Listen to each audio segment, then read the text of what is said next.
Hello दोस्तों, कैसे हैं आप लोग। आई होप आप लोग अच्छे होंगे। आज की पाठशाला में हम लोग जानेंगे कि कोई सरकारी कर्मचारी रिटायर होता है तो उसके लिए जो उसकी क्वालिफाइंग सर्विस होती है उसको कैसे कैलकुलेट करते हैं। तो यहाँ पर बहुत से कारणों से आपकी क्वालिफाइंग सर्विस आह सेवा कम हो सकती है। तो आज हम समझेंगे कि वो कैसे हो सकते हैं। जब मैंने राजस्थान और छत्तीसगढ़ में पुरानी पेंशन योजना को लागू करने की बात की, उस पर वीडियो बनाया था, तो वहाँ पर मेरे सामने सवाल आए कि पुरानी पेंशन योजना के लिए क्वालिफाइंग सर्विस की कैलकुलेशन कैसे की जाएगी। तो चलिए शुरू करते हैं, आज इसे हम समझते हैं। नमस्कार दोस्तों, मैं कुंवर जैन सिंह आपके अपने चैनल फाइनेंस की पाठशाला में आप सभी का स्वागत करता हूं। यहां पर हम फाइनेंस की नॉलेज लेकर फाइनेंशियल फ्रीडम की ओर अपने कदम आगे बढ़ाते हैं। दोस्तों, वीडियो को शुरू करने से पहले आपसे रिक्वेस्ट करूंगा, चैनल पर नए हैं, पहली बार आए, चैनल को सब्सक्राइब जरूर कर लीजिएगा, बेल आइकन बटन को प्रेस करके ऑल नोटिफिकेशन पर क्लिक जरूर कर लीजिएगा, जिससे मेरी कोई भी वीडियो आपसे मिस न होने पाए। तो चलिए शुरू करते हैं आज की पाठशाला।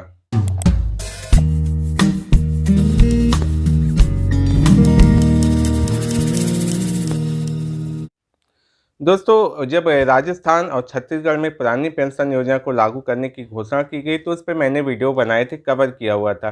तो मुझे बहुत सारे सवाल आए क्वालिफाइंग सर्विस को लेकर। तो किसी की जब मध्य प्रदेश में शुरू हुई, जब मध्य प्रदेश बढ़कर 2 राज्य बने छत्तीसगढ़, तो उसकी सर्विस छत्तीसगढ़ में आ गई क्योंकि उसका हिस्सा छत्तीसगढ़ में आ गया, निवास स्थान या जॉब प्लेस।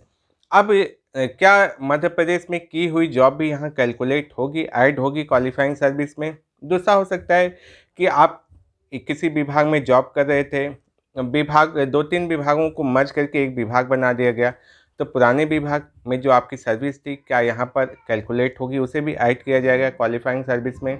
आपको सस्पेंड किया जाता है, फिर से बहाल कर दिया जाता है, आपकी कोई छुट्टी है, आपका मेडिकल लीव है, सैन्य सेवा है, उसके बाद सिविल सेवा में है, आप टेम्प्रोरी में कहीं थे, आप परमानेंट अब हो चुके हैं उस जॉब में, आपका ट्रेनिंग पीरियड चल रहा था, उसके बाद आपको परमानेंट उस जॉब में रखा गया, तो क्या ये सारे अवधि भी वहाँ पर कैलकुलेट होंगी? तो चलिए आज की वीडियो में हम इसे डिटेल में समझते हैं। तो इसे समझने के लिए हम सेंट्रल सिविल सर्विसेज रूल 2021 को देखेंगे। तो central civil services CC rule में अभी लेटेस्ट संशोधन किया गया है, तो हम लेटेस्ट संशोधन के साथ ही इसे देखेंगे, समझेंगे। तो चलिए शुरू करते हैं।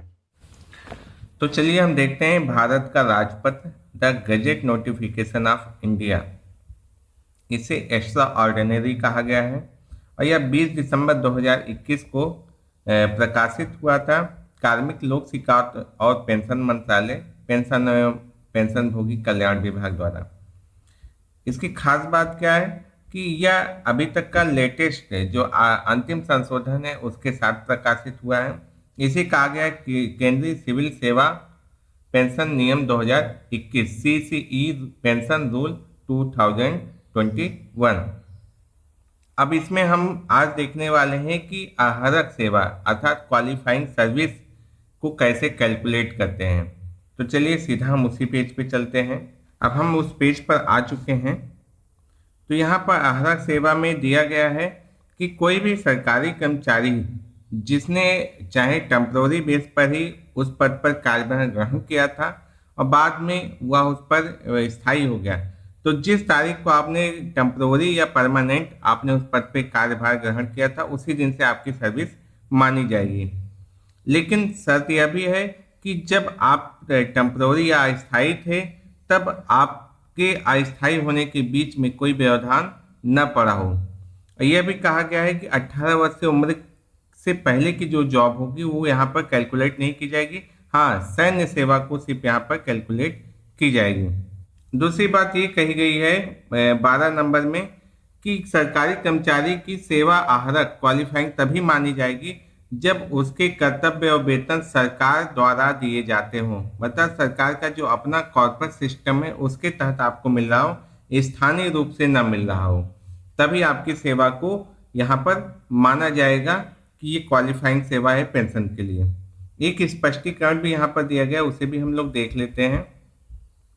इस नियम के प्रयोजनों के लिए सेवा पद से सरकार के अधीन की गई ऐसी सेवा अभिप्रेत है जिसके लिए अदायगी उस सरकार द्वारा भारत की समेकित निधि से अथवा उस सरकार द्वारा प्रशासित किसी स्थानीय निधि से की जाती है, किंतु इसके अंतर्गत किसी गैर अंशदायी पेंशन योजना स्थापन में की सेवा तब तक नहीं आती जब तक कि ऐसी सेवा उस सरकार द्वारा आहरक सेवा के रूप में ना मानी जाए।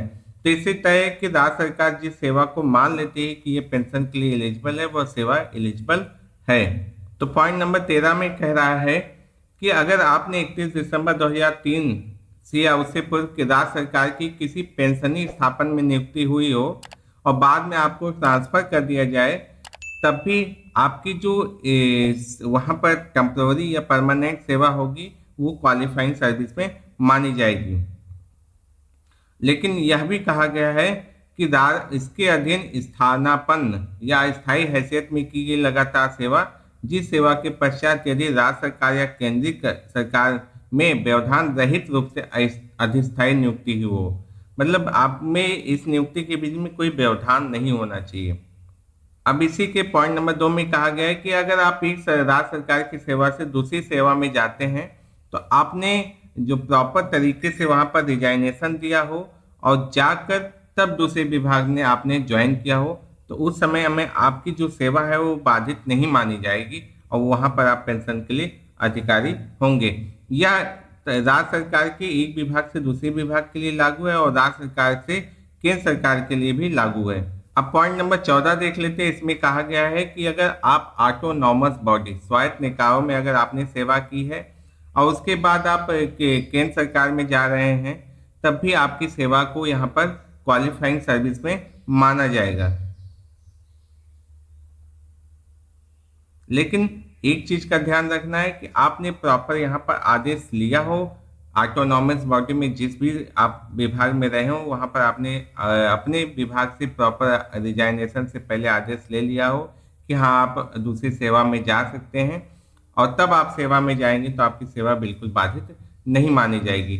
लेकिन आपने बिना सूचित किए सेवा छोड़ दी और आप दूसरी सेवा में चले गए तो पुरानी सेवा को यहाँ पर काउंट नहीं किया जाएगा। हाँ, नई सेवा में अगर आपका पेंशन का बनता है तो आप वहाँ पर पेंशन ले सकते हैं। अब यहाँ पर कहा गया कि सरकारी कर्मचारी त्याग की स्वीकृति से पूर्व उस निकाय में की गई सेवा के लिए उक्त स्वायत्त निकाय से अलग से पेंशन आहरित नहीं कर रहा है। साथ में गा नंबर है कि अगर की गई सेवा के लिए पेंशन या सेवा उपादान या सेवानिवृत्त उपादान की रकम का एक मुश्त भुगतान कर उक्त स्वायत्त निकाय द्वारा पेंशन देयता का निर्वहन किया गया है, या घ नियम पेंशन की एक मुफ्त रकम केंद्रीय सिविल सेवा पेंशन का सारांशीकरण नियमावली 1981 में अधिकथित सारांशीकरण तालिका के संदर्भ में आधारित की जाएगी। तो इन तीनों ने अगर चारों नियमों का पालन किया गया है तो भी आपको पेंशन यहाँ पर मिलेगी।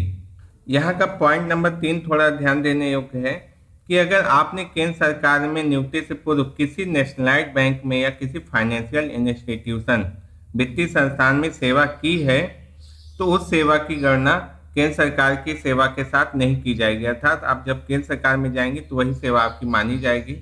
यहाँ पर बैंकों की सेवा को यहाँ पर काउंट नहीं किया जाएगा।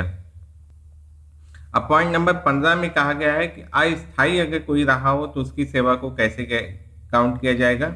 तो यहाँ पर अस्थायी कामगार अस्थायी हैसियत प्रदान करना और नियमितीकरण योजना 1993 के अनुसार सरकारी सेवा में नियमित किया गया है, तो उसे जो अस्थायी हैसियत क्षमता में उसकी सेवा उसका 50% ही यहाँ पर काउंट किया जाएगा। अर्थात 10 साल की सेवा है तो 5 वर्ष काउंट की जाएगी, 20 साल की है तो 10 वर्ष। पॉइंट नंबर 16 देख लेते हैं।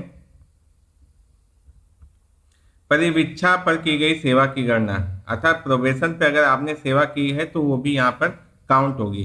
पॉइंट नंबर 17, यहाँ पर अगर आपने अप्रेंटिस के रूप में सेवा की है, प्रशिक्षु के रूप में, तो वह सेवा यहाँ पर काउंट नहीं होगी। हाँ, कुछ यहाँ पर अपवाद दिए गए हैं, जैसे भारतीय लेखा परीक्षा, लेखा विभाग या रक्षा लेखा विभाग में अगर आपने सेवा की है तो वो काउंट होगी आपकी, अप्रेंटिसशिप भी वहाँ पर आपकी काउंट होगी पेंशन के लिए।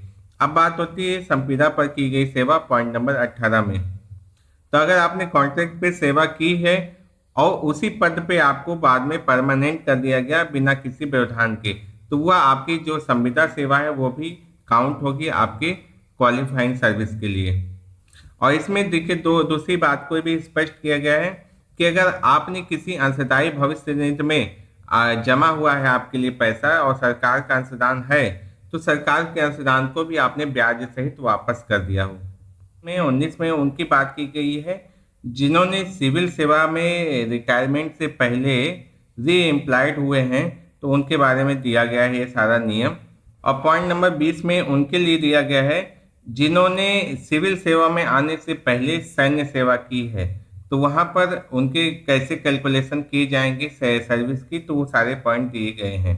अब पॉइंट नंबर 21 में बात की गई छुट्टी पर व्यतीत की गई अवधियों की गणना। तो अगर यहाँ पर आप चिकित्सीय प्रमाण पत्र प्रस्तुत कर देंगे तो उस दौरान आपकी छुट्टी को अप्रूव किया जाता है, तो वो छुट्टी आपकी क्वालिफाइंग सर्विस में गणना होगी। कुछ और भी यहाँ पर रीजन दिए गए हैं कि इस दौरान की छुट्टियों को भी क्वालिफाइंग सर्विस में काउंट किया जाएगा। तो पॉइंट नंबर 22 में बात की गई कि प्रशिक्षण पर व्यतीत की गई अवधियों की गणना। तो ऐसे कर्मचारी जो ग्रुप सी पद पर नियमित नियुक्ति से पूर्व विभागीय प्रशिक्षण प्राप्त करना अपेक्षित था, तो प्रशिक्षण के दौरान वेतनमान या वेतन वृत्तिका अभिहित भत्ता प्राप्त कर रहा था, ऐसे प्रशिक्षण की अवधि की गणना आहरक सेवा के रूप में की जाएगी। तो कुछ और भी चीजें दी गई हैं जो प्रशिक्षण के समय गणना में होंगी। देखिए, मैं सारी चीजों को बहुत डिटेल नहीं कर रहा हूँ, क्योंकि अगर सारी चीजें सब पर लागू नहीं हो रही, अगर किसी का स्पेशल केस है तो यह मैं अटैचमेंट भी डिस्क्रिप्शन बॉक्स में डाल दूंगा, तो वहां से आप डाउनलोड करके इसे पढ़ सकेंगे खुद भी। और फिर भी अगर आपके कोई डाउट या रह जाते हैं तो आप मुझे कमेंट बॉक्स में पूछ सकते हैं। पॉइंट नंबर 23 में बात की गई निलंबन अवधियों की गणना। तो यहाँ पर अगर निलंबन अवधि के दौरान आप पे जांच होती है, आप दोषमुक्त करार दे दिए जाते हैं, या बहुत मामूली से आप पर कोई पनिशमेंट लगाई जाती है और निलंबन को गलत ठहरा दिया जाता है, तो उस दौरान जो अवधि होती है वो आपकी आहरक सेवा में ही काउंट होगी। अब कुछ और भी इसमें नियम दिए गए हैं सस्पेंशन से संबंधित 2 और 3 नंबर पर। अब हम सब पर डिटेल में बात नहीं कर रहे हैं। तो पॉइंट नंबर 24 में कहा गया कि अगर आपको सरकारी सेवा से हटा दिया जाता है तो आपकी पुरानी सेवा को भी गणना से हटा दिया जाएगा। पॉइंट नंबर 25 में बहाली पर विगत सेवा की गणना।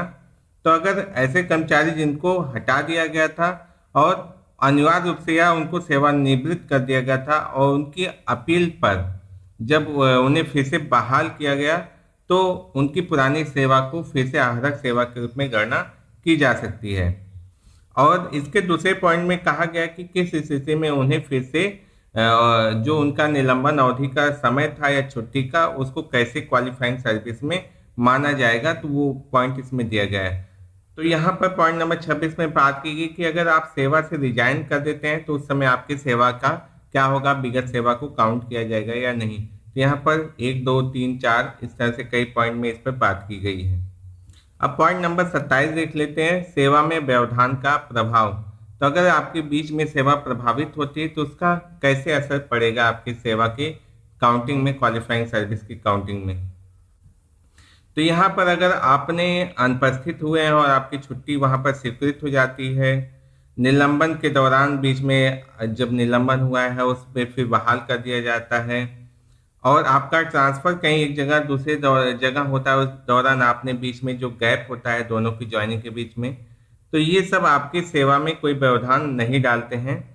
आप इनको इस तरह से काउंट किया जाता है कि क्वालिफाइंग सर्विस का हिस्सा माने जाते हैं। अब पॉइंट नंबर 28 में बात की गई कि सेवा में व्यवधान को माफ किया जाना। तो यहाँ पर उन कंडीशंस में बात की गई जिनमें आपकी सेवा में व्यवधान को माफ कर दिया जाता है, स्वतः ही माफ कर दिया जाता है। पॉइंट नंबर 29 में बात की गई संयुक्त राष्ट्र और अन्य संगठनों में अगर आपकी प्रतिनियुक्ति होती है तो उस बाबत आपके क्वालिफाइंग सर्विस को कैसे कैलकुलेट करेंगे। और पॉइंट नंबर 30 में बात की गई कि आपकी क्वालिफाइंग सर्विस का सत्यापन कैसे किया जाएगा। तो वो सारे नियम दिए गए हैं कि आपके विभाग उसका सत्यापन कैसे करेंगे। आई होप दोस्तों वीडियो आपको बहुत अच्छी लगी होगी, जो इन्फॉर्मेशन है वो आपको बहुत हेल्पफुल लगी होगी। अगर इन्फॉर्मेशन आपको हेल्पफुल लगती है तो अपने दोस्तों रिश्तेदारों के साथ इसे शेयर जरूर कीजिएगा, जिससे वो भी इसका बेनिफिट ले सकें। दोस्तों, आप वीडियो को जितना ज़्यादा लाइक और शेयर करते हैं, चैनल उतना ही ज़्यादा ग्रो करता है, मैं उतने ज़्यादा लोगों तक रीच कर पाता हूँ, पहुँच पाता हूँ। मैंने कुछ पॉइंट को यहाँ पर डिटेल में कवर किया, कुछ पॉइंट को बहुत शॉर्ट में किया है। अगर आपसे संबंधित वो पॉइंट है तो आप मुझे कमेंट बॉक्स में लिखिएगा, मैं कोशिश करूँगा आपको रिप्लाई कर दूँ, या अगर ज़रूरत लगती है तो मैं उस पर अलग से वीडियो भी बना सकता हूँ। अगर आपके वीडियो से रिगार्डिंग, चैनल से रिगार्डिंग कोई सुझाव है तो वो भी कमेंट बॉक्स में मुझे ज़रूर दीजिएगा। आपके कमेंट्स मुझे मदद करते हैं चैनल को ग्रो करने में, नई चीज़ें सीखने में। दोस्तों मैं इस चैनल पर फाइनेंस से संबंधित डिफरेंट टॉपिक्स पे वीडियो लाता रहता हूँ। मेरे साथ फाइनेंशियल फ्रीडम की जर्नी में बने रहने के लिए चैनल को सब्सक्राइब जरूर कर लीजिएगा। बेल आइकन बटन को प्रेस करके ऑल नोटिफिकेशन पर क्लिक जरूर कर लीजिएगा। दोस्तों चैनल को सब्सक्राइब करना बिल्कुल फ्री है, तो इसे भूलिएगा नहीं, अभी तुरंत सब्सक्राइब जरूर कर लीजिएगा। चलिए दोस्तों फिर मिलेंगे किसी और वीडियो में ऐसी इन्फॉर्मेशन, नॉलेज और अपडेट के साथ। तब तक के लिए नमस्कार।